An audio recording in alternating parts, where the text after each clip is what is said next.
কথাই আছে, যদি থাকে নসিবে এমনি এমনি তোমার ঘরে হাঁটিয়া আসিবে। কোনোরকম কোনো পাসপোর্ট ভিসার ব্যবস্থা না রেখেই মালয়েশিয়া থেকেই শপিং করে আসলাম। না না না ভাই, আমি মালয়েশিয়ায় যাইনি, আমার এক আপু গেছিল, আপুর মাধ্যমে কিছু জিনিস নিয়ে আসলাম, আমার প্রয়োজনীয় জিনিস। তাছাড়াও আরিশার কিছু গিফটসও ছিল যেগুলো তার মিমি নিয়ে এসেছে। এই যে দুটো ক্লিপ, চুড়ি, এগুলো তার মিমির সাথে একটা ড্রেসও দিয়েছিল। আর এই যে ছোট্ট ছোট্ট দুটো গাড়ি দেখছেন, এটাও আরিশার মিমি আরিশার জন্য নিয়ে এসেছে।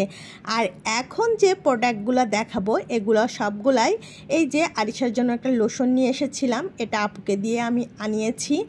আর আমার খুব প্রয়োজন ছিল একটা ফাউন্ডেশন। খুব একটা মেকআপ আইটেম লাগাই না, কিন্তু যেটা লাগাই সেটা একটু ভালো মানের লাগানোর চেষ্টা করি। যাই হোক, এক আপাকে দিয়ে আমি এই দুটো প্রোডাক্ট নিয়ে এসেছি। কিছুদিন আগেই আমার ফাউন্ডেশনটা শেষ হয়ে গেছে, ঝাঁকিয়ে ঝাঁকিয়ে লাগাই। এটা দেখে আরিশার বাবা বলে আর কতদিন চালাবা। যাই হোক, ধৈর্য ধরলে তার ফল মধুর হয়, এটা আর কি। আর এই সুন্দর কিউট ড্রেসটা সেকে আরিশার মিমি গিফট করেছে। আর এই ড্রেসের কালারটা এত বেশি সোভার ছিল আর কাজের ফিনিশিংটাও মাশাআল্লাহ আমার তো ভীষণ পছন্দ হয়েছে। আর দেখতেও বেশ স্টাইলিশ ছিল। যাই হোক, সবকিছু সকালবেলা একটু দেখে আমরা চলে গেছিলাম ছাদে। ছাদে যাওয়ার পর দেখি গাছগুলোতে ফুল একেবারে ভরে আছে।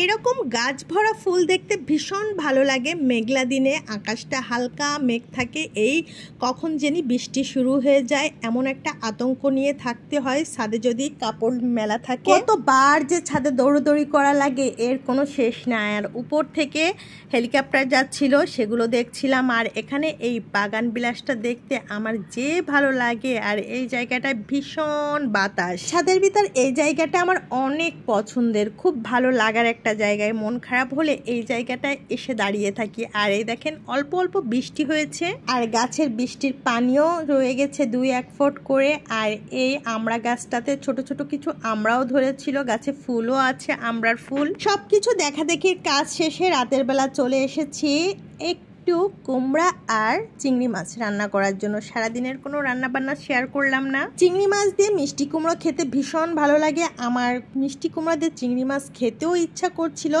তাই ভাবলাম বাসায় যেহেতু চিংড়ি মাছ মিষ্টি কুমড়া আছে একটু রান্না করে নিই, পাতলা ঝোল কাঁচামরিচ দিয়ে অনেক বেশি মজার হবে। যেই কথা সেই কাজ, চলে গেলাম চিংড়ি মাছ মিষ্টি কুমড়া রান্না করতে। আর এই তো এভাবে কষিয়ে কষিয়ে রান্না করে নিলাম আমার চিংড়ি মাছ আর মিষ্টি কুমড়ো। কে কে মিষ্টি কুমড়া চিংড়ি মাছ খেতে পছন্দ করেন অবশ্যই কমেন্ট সেকশনে জানাবেন।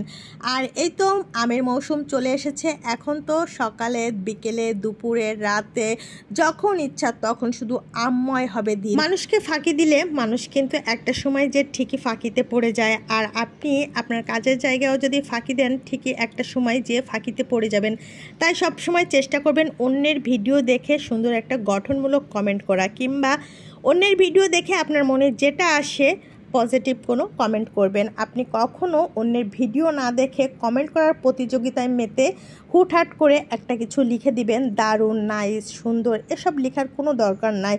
আপনার অপিনিয়নটা আপনি শেয়ার করবেন। আর নতুন কোনো পেজ যখন ভিজিট করতে যাবেন টানা আপনি ভিডিও না দেখে কিংবা কোনো পোস্ট না পড়ে কমেন্ট করবেন না। এই যে আমি এখন এডিট করছি, এক আপুকে দেখছি মানে সেকেন্ডের ভিতর মনে হয় আপনার 3-4টা কমেন্টস অলরেডি করা হয়ে গেছে। তাতে আমি বুঝলাম সে একটা ভিডিও কিংবা একটা পোস্ট না দেখেই শুধু কমেন্টস করছে। যাই হোক, ভালো থাকবেন। আজকের মতো আম খেতে খেতে বিদায় নিলাম। আসসালামু আলাইকুম।